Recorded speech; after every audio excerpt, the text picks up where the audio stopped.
This show is dedicated to helping you strengthen your family tree and live financially free. Welcome to the Marriage, Kids, and Money podcast, everybody. This is Andy Hill, and today we're talking about teaching our kids about money at a very young age. According to Forbes, almost half of the U.S. would not be able to cover a $400 emergency. Around 40% have credit card debt, and 1/3 of Americans have saved $0 for retirement. If we want our kids to survive these financial trip hazards and truly thrive, we need to start our kids' financial education early. And our guest today is a leader in the financial literacy movement. Liz Frazier is our guest today. Liz is a fee-only certified financial planner and the author of Beyond Piggy Banks and Lemonade Stands, How to Teach Young Kids About Finance.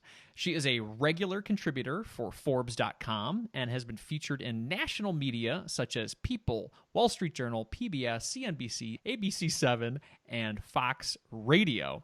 Liz lives in New York with her husband and 2 young kids. She loves hiking, Game of Thrones, and she's got a passion for movies. She's currently grooming her daughter to be on a permanent movie date with her. Welcome to the show, Liz. Hi, thanks for having me. I love that introduction, that movies made its way into it. Oh, absolutely. Well, I'm all about the taking your kids to a movie and just enjoying, because, there was a period of this parenthood, you and I were chatting before we got on, that I don't think I went to the movies for years. And it was just sort of this, like, there's a void in my life right now without seeing movies. So I'm assuming you felt the same thing. My void I made very small. Oh, I had good. my kids with me in the movies as soon as they could hold their heads up because I love movies. Every time I go to the movies, it's like when Annie from the movie goes to the movies and they sing the song. I feel like that no matter what I'm seeing, I'm just happy to be there. So my kids, they have no choice but to love movies. And this is just such a good time to go see movies. It's the holidays, and there's so much good things going on. All right, well, let's talk about your story, my friend. So why were you inspired to help kids learn about money at a young age? Well, so as you said, I'm a fee-only financial planner. So I meet with clients on a regular basis to talk to them about, their own financial situations. And what I started realizing more and more is just how intimidated most people are about finance. And, it's for really good reason, for a couple of things. First of all, we just overcomplicate finance so much. I mean, you'd feel like you must think that you have to understand Bitcoin and hedge funds to really have an understanding of finance, but it only comes down to a couple basics. And I think that people just, there's like this mystification around finance that there doesn't need to be. So that was something that really stood out to me, that people were just so intimidated by finance. And that also the reason why is because nobody's taught finance, period. Yeah. Nobody's taught finance, period. So when you're an adult, the only way you'd learn finance is if you proactively tried to teach yourself, which, there's a lot of different layers of complexity to that as well. So, finance, I realized, is one of these core conversations that we should be having with our young kids, like everything else that we want to teach them at a young age to build healthy habits and to become a healthy adult. So it's like nutrition, it's like safety, stranger danger. I mean, we talk to our kids about drugs and sex education at an early age. So money is one of those things that just should be incorporated at a young age. Yeah. Was this something that your parents did for you as a young age? How did you get inspired to do this? Well, so my background is unique because my mom is a financial planner. So she did talk to me about finance at a young age. But it's interesting. I've been asked before, what were the sit down conversations you had with your mom about finance, or what do you remember her teaching you? And I think it's important to realize that she didn't have sit down financial discussions with me. I don't remember us ever sitting down and taking a look at the stock market and her explaining to me, what the yield curve is and things like that. It was more that she taught me finance through experience, through exposure. So I remember at a very early age having my own piggy banks, having my own money, making my own decisions about what I spend money on and how much I earn. So I think, I had a lot more exposure to finance because my mom was comfortable with it and it was part of her life. So she made it a part of my life. So I was exposed to finance a lot at a young age. Yeah, that's incredible, and that's an important thing to do. And she probably modeled that behavior, smart financial behavior, in front of you, given her choice of career as well. So, I guess, Liz, I wanted to talk to you. You're a financial advisor. You got a lot of clients. Do you feel like our childhood affects our views on money as we get older? I mean, we've got marriage and our work situations, and we take these opportunities to kind of decide where we're going to go. Money plays a lot into that. So how does our childhood affect our views, though? Our childhood 100% affects our views. Most professionals and experts will say that kids' financial habits and behaviors and attitudes start as early as at age 7. And, if you think about it, you can understand why. They're out in the media and in the world, there are so many mixed messages around money. I mean, you have like shows like the Kardashians and, Sweet 16 parties and things like that show, these lavish lifestyles with money. And so people start to envy money. Or you might hear your parents, talking about how their neighbor could afford a vacation and they couldn't. And then you also hear things about money that's negative. So, money it's greedy if you want more money, and money's evil. And so I think it's really important to start kids off early with helping to shape positive money attitudes because it's around them. They see it every day. They absorb your money attitudes and your money beliefs and your money behaviors, and they absorb the ones around them. So from a young age, their attitudes start to get shaped. And so, it's really important that you're intentional about them because if you're not teaching them, you're still teaching them. I think that part of it is really important. Yeah, absolutely. So let's talk about some of those positive lessons or some of those money lessons we can teach our kids at a young age. And we're talking young. I mean, how early is too early, I guess? And what are some of the lessons we could teach them? So I really think that there's not such a thing as too early. It's the same thing as nutrition. How early do you start talking to your kids about nutrition? They're not going to understand it, but you're just going to start with some simple things and build upon it. So I started my kids at age 4, and it was something as simple as, clearly we weren't talking about hedge funds. We were talking about very simple things, just the building blocks of finance. So we started talking about things like needs versus wants. And that's a really important part of finance because really it's what our budget is. It's what smart spending is all about, is we have to take care of our needs first and our wants come after our needs are satisfied. So, I would create these poster boards with my kids and I'd have them pick out pictures from magazines. And I'd say, is this something that we need for survival? Or is this something that we want? And so we would do that and it would be fun for the kids. And it was a fun way for it to really bring it to life and illustrate it for them and get them engaged in the process. And from there, you can start talking about things like priorities. Okay, so, we know what we need. We need water, we need food, we need clothes. So let's take a look at your wants and start talking about prioritizing them. And the holidays is the best time to start doing this because if you're like me, you've got 25 catalogs in your house marked, with 100 different things that they want. And so it's a good time to start talking about priorities. Okay, so here's the 500 things that you want. If you can only have 5, which of the 5 would you like to have? So starting talking about prioritizing wants. So that's an important part of it.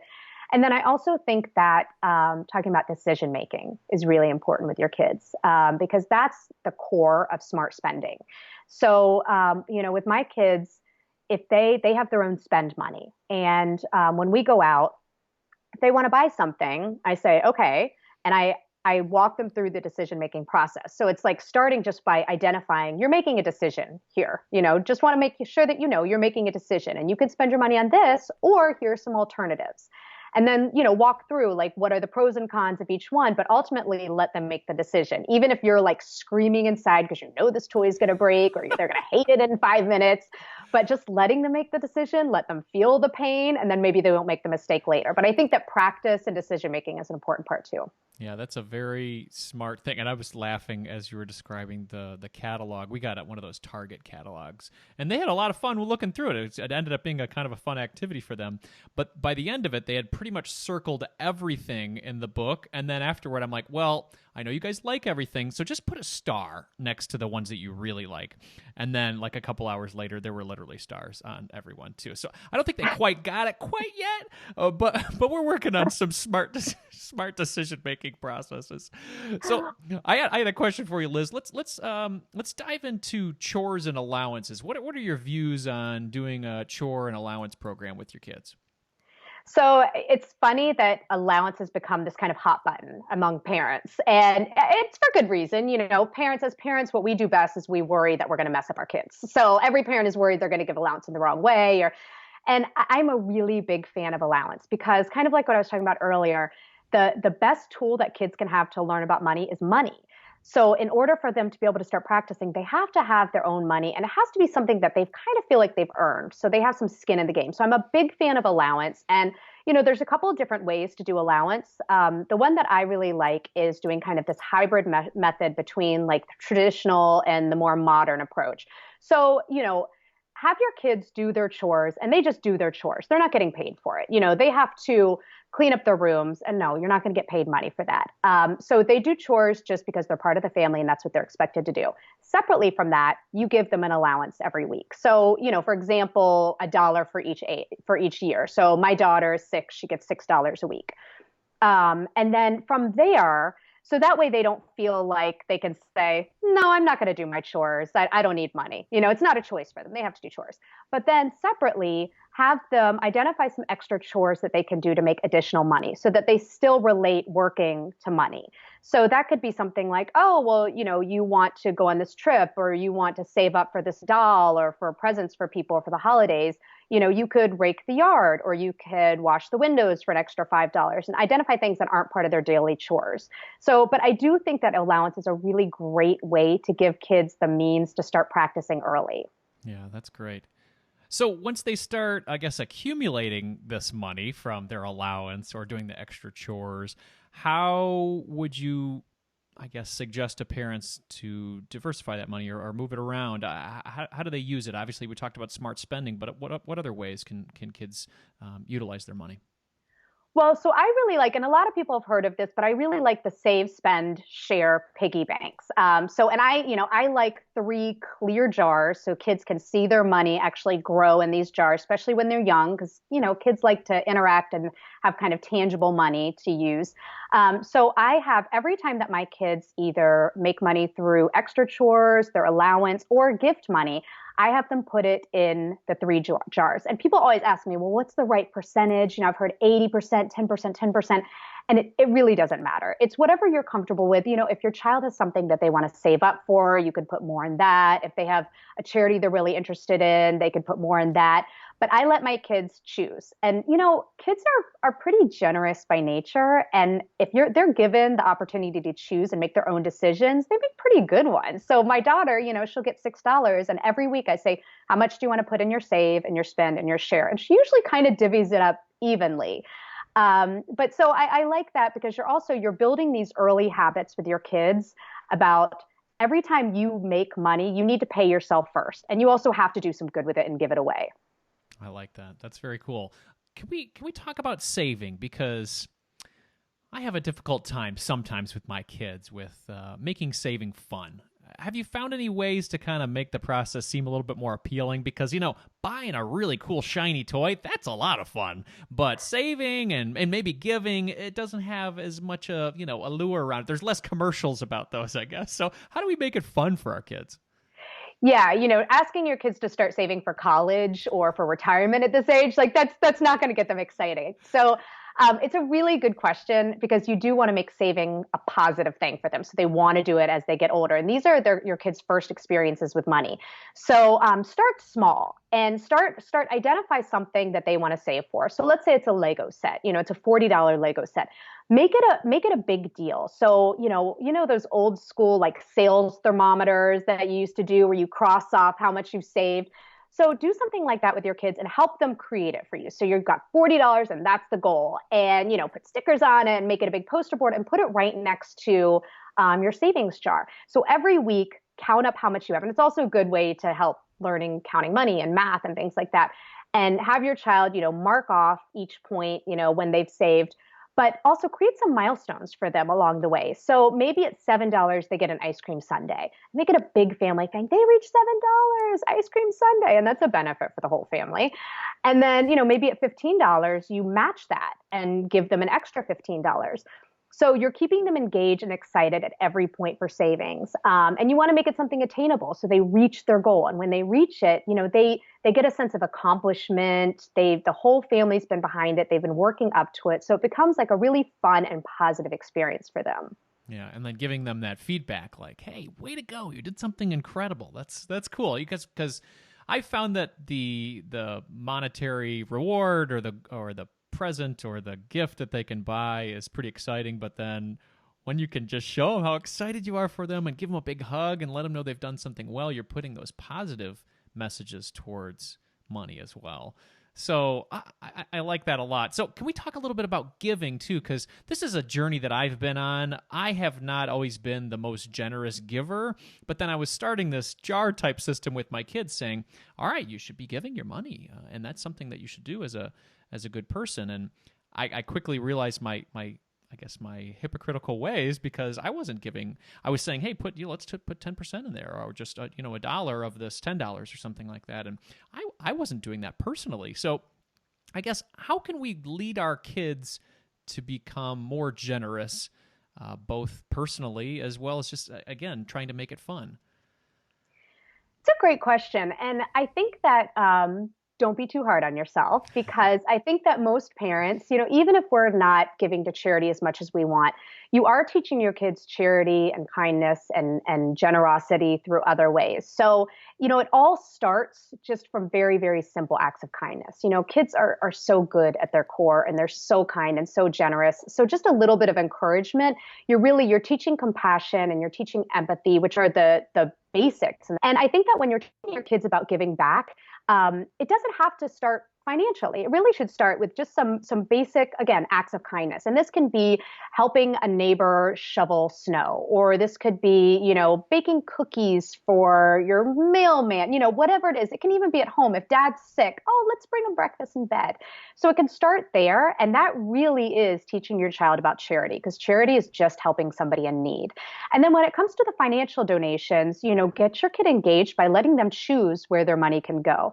And you can help them because you know what the opportunities are out there and your child doesn't. So like, for example, if you have an animal lover, you can talk to your kid and be like, we have this local shelter, and we can call them and see what items they need and make it fun. Go to the store and buy a bunch of dog toys and dog food and put it in a big bag. Have your kids, again, decorate the bag, make it feel like it's their own and they're doing it.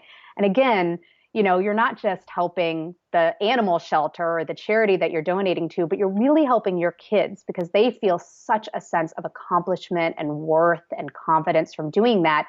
And it's such a positive experience that it makes them want to do more. But just start small.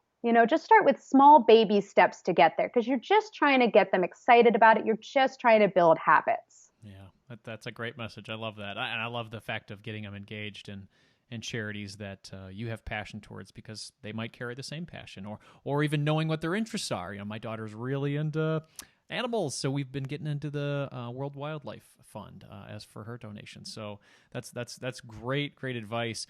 One question that I had for you, Liz, you work with people to help them build their wealth as a financial advisor, and that's what this show is all about, is helping young families build wealth and thrive.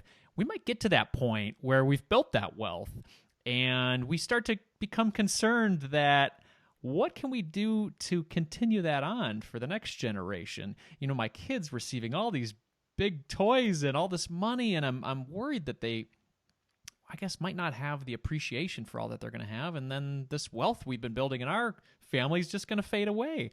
What do you do when you hear a client of yours say that? And I guess based on what you've written in your book, how can we make sure that this wealth continues? Well, I think a big part of that is the giving part of it and teaching your kids gratitude. So I think that parents, if being a role model for their kids and showing their kids, that they're grateful for the little things. Forget about the big things, the really nice trips and the cars. Those are great. But really talking to your kids about the little things that they're grateful for every day so that your child understands that if you have enough to live on, if you have, a roof over your head, if you have food, if you have a loving family, you are one of the lucky ones. And so I think that that's the biggest part of teaching your kids the value of wealth and money is really teaching them gratitude for what you have. That's great. Are there any practices you've done with your kids or any advice that you've been able to give that, puts that into practical terms on being grateful? I mean, are there practices or activities we can do with our kids? We every day at the end of the day, I ask my kids to list 3 of their favorite things from the day and 3 things that they're thankful for. And, I try to make it because they're both little and they're in the mommy phase. So, which I love, but every night I'm like, so what are 3 things that you're really thankful from today? And they all say, mommy. And I'm like, so sweet. I love it so much. But let's give me 3 things that happened today and really kind of drill down on that so that they can really think through the day and think about positive things. And my son will say, well, Maddie shared her toys with me. And I'm like, that's so great, buddy. Maddie, that was really generous of you and talking through, but it's a really good way to end the day on a positive note. And also just to be kind of intentional and at the end of the day and really think about what did we do that was positive? What's the positive impact that we had on that? So that then the next day, you're thinking a little bit more about what you do and the impact that you have on others. I love it. That's a great way to lay down to sleep. Absolutely. Very cool. Yeah. So someone's listening right now and they're saying, well, I really want to teach my kids some smart money lessons and help them have a great life, but I'm a complete financial mess. What would you say to them? I would say you're with 99.9% of the population and don't beat yourself up on it. I think, first of all, think about you have an advantage that your kids don't, and it's experience and perspective. So whether or not you're perfect at saving or perfect at spending, you still have so much experience in it. You're paying bills every day. You understand, maybe you're in credit card debt, but you understand credit cards and the dangers of credit cards. So you have experience, you have perspective on it. And, you don't have to be perfect to teach your child something. I have a horrible sweet tooth and I eat way too much candy, but am I telling I'm still teaching nutrition to my kids. I'm still teaching them that you can't have too much sugar and you have to have your fruits and veggies, even though I'm not perfect about it. That's kind of that hypocritical thing you were talking about earlier. That's mine with sweets. But so I think for parents, it can be very intimidating. And I think that's probably the biggest reason why parents don't talk to their kids about finance, but you're not talking to them about something that you don't understand. You do understand this stuff. So give yourself a little bit of credit and start very simply with your kids. You're just starting the basics about needs versus wants and priorities. And then, when you're out shopping with them, just have them pay, bring some cash. Nobody brings enough cash for, the groceries, $147 or whatever it is. But if you're going to get coffee, just have your kid pay for the coffee. You can do little things that aren't these big, intimidating conversations just to start exposing your child to money early. Yeah, that's great. Like you said, it's not Bitcoin and hedge funds. It's just like, hey, smart spending, or do we need this? Do we want that? What's the difference between that? And those decisions, those lessons that we teach at an early age, like you said, I mean, kids are absorbing this as early as 7 and you're starting at 4, and I love that. That's beautiful. Very cool. So, Liz, thank you so much for your time today. I think this is an incredible message, and I think it's going to help a lot of people out. Where's the best place for people to check out this awesome new book of yours and learn more about you? Well, thank you so much for having me here. It's been a blast being on your show. And anybody can go to lizfrazier.com, and that's got all of my information. Or you can buy my book anywhere online where books are sold. So Amazon, Barnes & Noble, Target, anything like that. Excellent. Liz, thank you so much for your time today. I really appreciate it. Thank you so much for having me.